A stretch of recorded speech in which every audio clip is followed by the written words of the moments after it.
Alright, hello everyone. Today I'm going to be doing a video on Apex once again. Today we're going to be going over the patch notes that just released last night because this completely changes a lot of things. I actually recorded last night a reaction video to me testing all the features out, and it was like 30-40 minutes long and me figuring out little niche things with the meta, because obviously I'm trying to be ranked right now, so using Alter and Ballistic. Normally it's kind of threw a bit of a spanner in the works this patch. So that's why I'm going to do this video instead, just to kind of give you guys the information, and then you guys can take it whatever. So on the screen you can see all the patch notes right here. It's just a legend change patch. That's all that it is. Which, if you ask me, I kind of like that. I think in the future, I think there are a few things that they can do a little bit better. We'll get to all them things that I will suggest in the later part of this video. But yeah, I'm going to read out all the different changes and then obviously go over my opinions about them. Yeah, so Revenant has had his change, a class change to Assault. His tactical now goes way further as well, both the short distance and also the charge distance as well. As well as the when you go and hit the ground, your weapons come out a lot faster. So Revenant is really good now. You can really jump on people with him. Now, the one kind of confusing thing though with Revenant is that, like all the skirmisher characters before this change, Revenant and the rest of the skirmisher characters had a movement-based tactical. That's kind of like how I thought the skirmisher class kind of worked. Where if you have, a movement-based tactical, then you therefore can qualify to be the skirmisher class.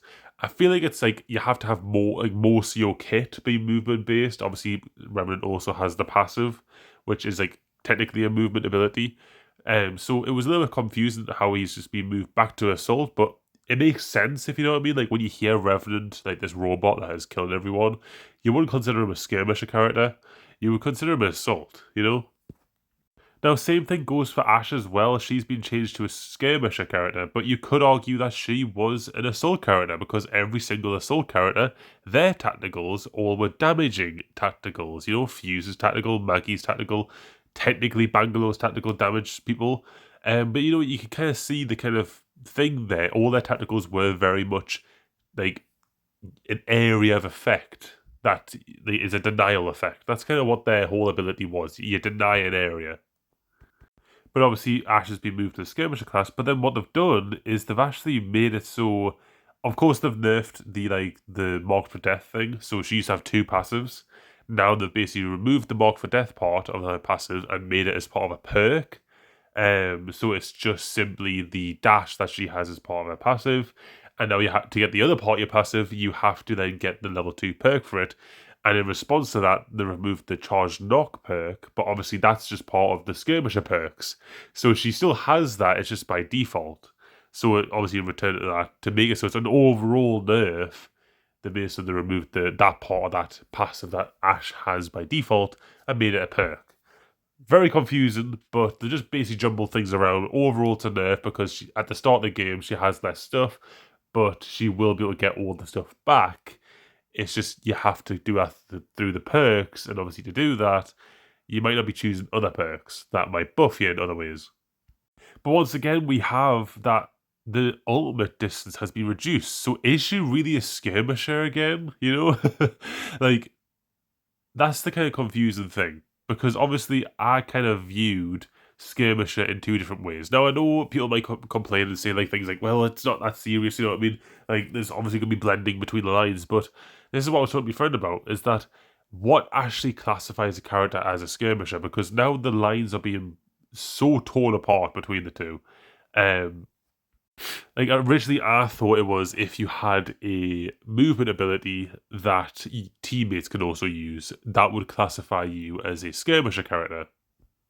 So if we go through the skirmisher characters, that means Pathfinder, Wraith, Octane's Jump Pad, Alter's Tactical and Ultimate, Horizon Tactical, and now Ashe Ultimate. So that's what I thought.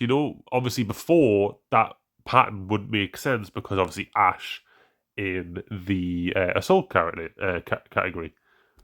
So that's what I personally think now is the new meaning of what it means to be a skirmisher character. which before didn't make sense because of 𝗏, which is why I wanted 𝗏 to have a rework, because it just didn't make sense.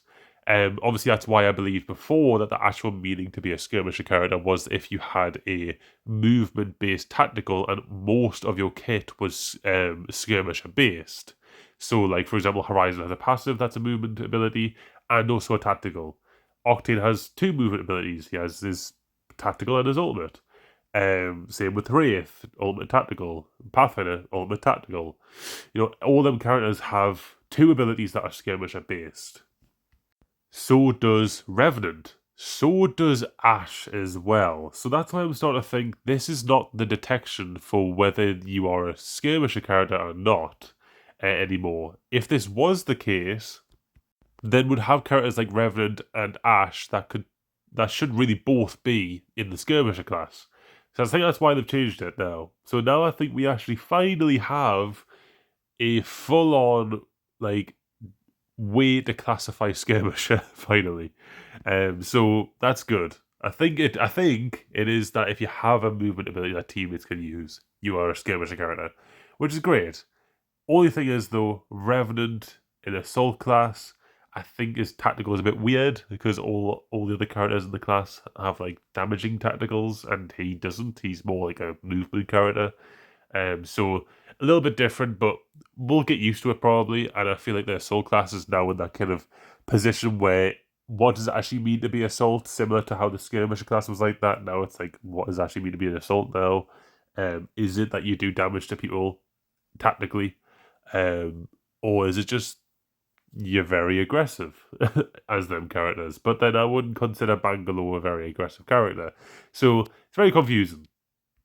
Now, I know I just ranted for like 3 minutes on just that topic alone. I am very well aware, but I'm very passionate with the class system because I see games like Overwatch do their class systems really well, and I really like the class system in this game, but I think it can be even better. And so when I see things like the just characters getting jumbled up in the kind of class system, it kind of makes it a little bit annoyed, because I would like to see a little bit of like normal, like kind of formality. Not normality, a little bit of formality here. But anyway, let's go over the other changes. Obviously, these are the 2 big ones as well. Alter and Ballistic, that's our composition in Ranked. Alter got basically completely nerfed. Support perks are no longer a thing. They're now controller perks, which is, I would say, the biggest like kind of nerf, I would say.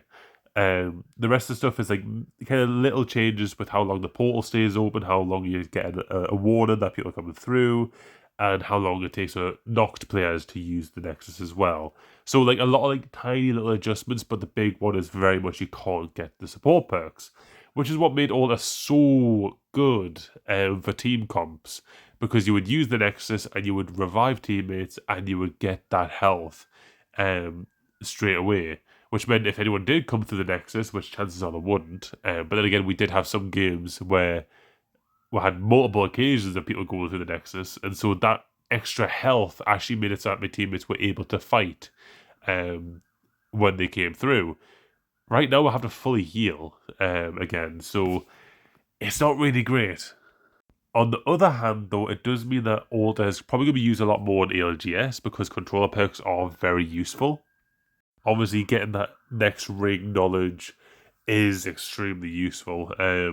But obviously, we have got Wattson that can obviously do that, can have that perk, and she can get the support perks as well. So it really kind of put Alter in a bit of a weird spot right now, where you don't really know if you really need her in the team, because she's not going to be able to counteract every single fight by just getting everyone out of there and supporting them and healing them up. She's not going to be able to do that every single time. So yeah, it's really kind of dropped the bomb on Alter a little bit. Ballistic, same thing. I think Ballistic is completely out the meta right now. And the big thing is that Ballistic no longer gives a speed boost to teammates when in ultimate form, which I think is absolutely mad. But another big thing as well is the tactical got completely nerfed. Now you only have 1 to start with. You don't have 2 anymore. And obviously you can still get the perk that gives you 2, but that's at the compromise of no longer getting the extended ultimate perk. You gotta pick one or the other. So if you want to have more chance of actually hitting people with your tactical and actually doing something with it, you're probably going to go for the tactical perk now rather than the ultimate one, but then that means you're only going to have 30 seconds in your ultimate, and it's only going to affect yourself, no longer teammates. So I truly think that Ballistic is actually out of the meta now. There's probably no reason really to play him until probably the devotion gets nerfed, and then I really think he's going to be out of the meta, which is really unfortunate because I think Ballistic is a really fun character to be in meta. It was just the tactical that was very annoying to play against, but they could have easily nerfed it in ways that made it less annoying to fight against. Like still, it lasts 8 or 9 seconds, I think. The tactical, so you're not able to really fully shoot your weapon for 8 or 9 seconds just off one tactical. So yes, the tactical nerf here is great, but it still cuts you out of the fight for 8 seconds. And so I really think they should have went fully in on just the tactical and kept that ultimate the way that it was. Or at least if they did want to nerf the speed boost that I gave everyone on the team, I would personally like it if they'd done something else instead of like, okay, right, we're going to nerf the speed boost, but we're going to make it so everyone in the squad gets gold weapons. All their weapons turn gold. You get all the gold attachments, just like Ballistic. But make it so all your weapons are gold in the team. So you can carry multiple different types of weapons that all get upgraded to max. You know, and then that will make it so your squad is like fully kitted, but you don't have the speed boost anymore. So you just have really good weaponry, you don't have the speed. And so I would kind of nerf / buff Ballistic's ult, but I would go fully in on that tactical, take the charges down by half, and also reduce the duration probably by half as well for how long it would the tactical lasts as well. That's what I would have personally done, because the ultimate, I found it pretty fun to play with. Given teammates a buff as well as part of your ability, we don't really see that much in this game. And I like the fact that Ballistic wasn't a support character, but he had a kind of support ability. So it's really unfortunate that obviously this has happened to Ballistic, but we'll have to see what happens in the future. And then we also have Vantage, just little changes to these two characters, Vantage and Wattson. The ultimate has been reduced in terms of how long the laser is active for, and you get more health with your sniper, little cover thing. And then also Wattson, when you knock someone, you will get 50% ultimate charge rather than 30. And so yeah, that's all the patches right there. So now I'm going to give my kind of like overall thoughts right now, just overall how they've dealt with this patch. And so as I kind of alluded to at the start of the video, like kind of doing the legend only patches, I think is a good move. Because I feel like I don't know about other people, but like me and my teammates, we often get quite kind of overwhelmed when there's like legend changes and weapon changes, because obviously we have to adapt our meta and our composition that we're using, but also the weapons as well. I think them kind of changes where it's weapons and legends should be at the start of the season, but like throughout the season it should be like little changes ever so often, as this season has been, but just either legends or just either weapons. That's what it should really be, and I think that's the kind of direction I think the developers are trying to go to, which I think is really cool because it just kind of changes the game a little bit. You can adapt to it, and then a week or two later, then it changes it again. And I think a lot of pros have been suggesting that we do see a lot more patches in general, just more consistent changes to the game. Not even too much, like even just a few character changes, like we'll see here, just a few little changes here and there would be great. I mean, I believe the patch notes before with Wattson and Vantage changes, that was like a week and a bit ago, and we've already got this yesterday, so that was about 10 days between the two patches. So that's not long at all for all these big changes to come through. So that makes the game more exciting to me, honestly, because that means you can play and adapt more often. So I think in terms of like more consistent updates with like just a few changes, they do that really well right now. I hope they keep doing that. So like I know in like a week or two from now, we see another patch with like another 6 or 7 different characters that have changes to them. But the one critique that I do have with this patch is that it's like the same characters that are getting changes to them. I have heard leaks that we are going to be getting a caustic change and a rampart change and some of the characters as well. I think Sia as well is getting some changes, which is very well needed, by the way. A lot of these characters have been out of the meta for a while. But the problem that I have is that it's the same characters. Yes, 100% Alter and Ballistic probably need nerfs, but it's like the same characters, you know? Like, if you think about the game as a whole, if you are playing, like, Bangalore, for example, Bangalore hasn't been meta for ages, I would say. The last change was probably nearly a year ago or something now for Bangalore. You play the same character, nothing's happened to her. Whereas, if you play Alder, Ballistic, Ashe, you're having a field day, you know? You're living life, because every single week or something new happens. Even if it's a nerf, you're still probably going to go in the firing range, test out the new changes to Ashe, and go, oh, that's pretty cool. I can now actually get my, skirmisher perks now. Let's try Ashe out with the skirmisher perks. And so that's the kind of problem. Even if it's a nerf, just any changes to characters, it's always the same characters. For example, as well, Vantage and Wattson, it's just the same two that were just changed a week and a half ago. It's just they're buffing them even more. So it's like, why are they just choosing a select few characters? Oh, like this meta's been around for a bit too long with these 3 characters. Oh, now we'll add these 2 characters that we're going to also buff up right now. We're going to keep buffing them over and over and over again. No one else, but just these 2. It's very, like, kind of artificial, the kind of meta right now. I feel like it'll be a lot better if they just kind of went, here's a new patch, you know, a week and a half from now, right? And they simply buffed, say, like, you know, Bangalore. They buffed Rampart. They buffed Sia.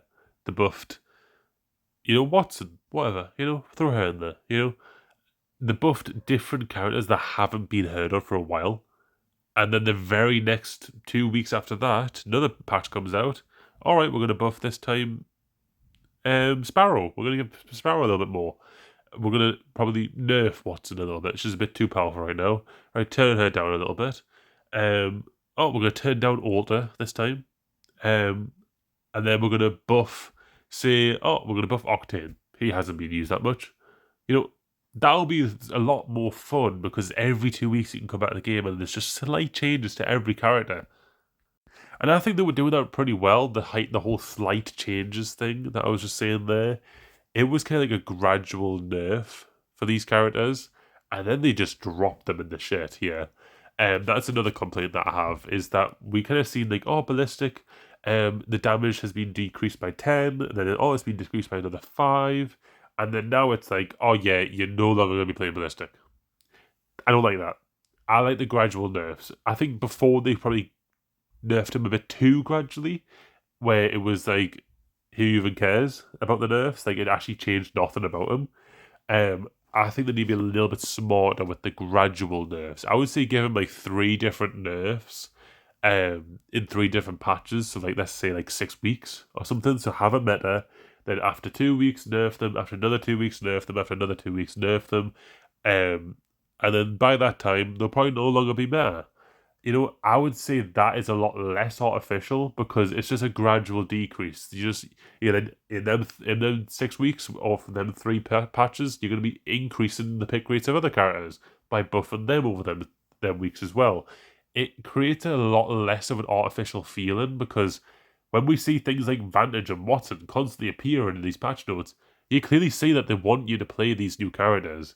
It's not as if it's like oh yeah, we're just going to buff this character because of this reason and this character for this reason. It's because they want the meta to change in this direction. Someone at the dev team probably seen, oh, we haven't had a sniper and Wattson meta where people are defending places and using snipers. Let's try and push that a little bit. You know, it's very obvious what they're trying to do here. And it's like, and that's where it gives the kind of artificial feeling that I'm saying. And so that's why I think it would be a lot better if we just had a variety of characters every 2 weeks getting buffed or nerfed depending on what's happened the weeks prior, and then over time on them patches every let's say 2 weeks, then you know, doing the same thing again, picking a whole bunch of other characters, buffing or nerfing them based off the previous weeks as well. You know, so maybe why see, you know, the same character appear again, like Wattson. If Watson's still a bit too overpowered, let's just give her a slight little nerf again. Oh, okay, right, I think she's in a good spot, right, let's just forget about her for a little bit. Give other characters a little bit of a chance to be in the spotlight for the next 2 weeks.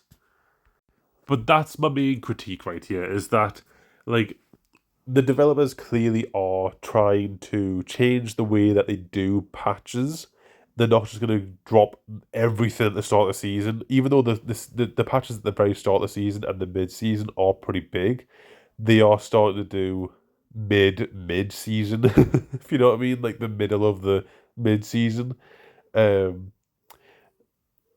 they kind of do like quarterly patches, it looks like, which honestly I think is great. You know, patches every 2-3 weeks, I love it. You know, I think that'd be absolutely amazing. But like, it's just the way that they do it. That's the main thing that I think they need to change. It's very artificial. I feel like if they start actually, like, I know, like a little, like, see, there is the Revenant thing there. That's the one thing that I can like be like, yep, that's great, because Revenant has not been meta for a while. So just a little addition like Revenant. But I would have done that. I would have done that with like a few other characters though as well. I would have done it with like, you know, 𝗏𝗲𝗯𝗲 potentially, because she has been used for a while, and Octane as well. I would have threw them characters in there, just a little buff to something in their kit, just to kind of make it feel a lot more less artificial.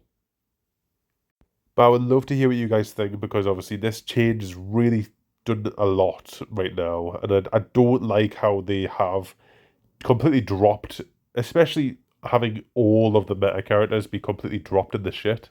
I think Ashe is still going to be useful, but Alta and Ballistic are very much out of the meta, I think, right now. Especially like Ballistic. I think he's completely out of the meta. I think dropping them all like at the same time was a really bad idea. I don't like it. I think gradually nerfing them and then gradually buffing other characters is a way better way to go over it. More consistent, but gradual changes is the way to go. It feels a lot more refreshing to play the game when it's like that, not like this. Because this completely throws a bombshell, and it's like, I've got so used to Alta that I'm like, I don't even want to play the game right now. Because I'm going to have to get used to all the other changes that's basically happened. I'm going to have to completely change the characters that I'm playing. And it's like, yes, I get that's a thing that's going to have to happen in the game, but it's the complete, oh yeah, by the way, we're going to just drop this character completely, like, out of nowhere. It was like 1 minute I was playing it, the next minute she's shit. And that's the kind of thing I don't like. You can kind of get a feeling with other characters, like, for 𝗏𝗏𝗀𝗀𝗀𝗏's sake, I used to be a 𝗏𝗏𝗀𝗀𝗀 main. And when I seen her getting used in ALGS, I knew that something was up. You know, I knew that she was probably going to get nerfed to the ground soon, you know? So that's kind of why I jumped ship a little bit, because there was like slight changes, slight changes, slight changes, slight changes, and like that's when I jumped ship and I played someone else. But just completely killing characters off like this, I don't like it personally. I don't like it. I think some people do like it because they kind of just get fed up of the same meta. But if they'd done the gradual changes, but more consistently every week or two, then it wouldn't feel like we're just playing the same meta all the time.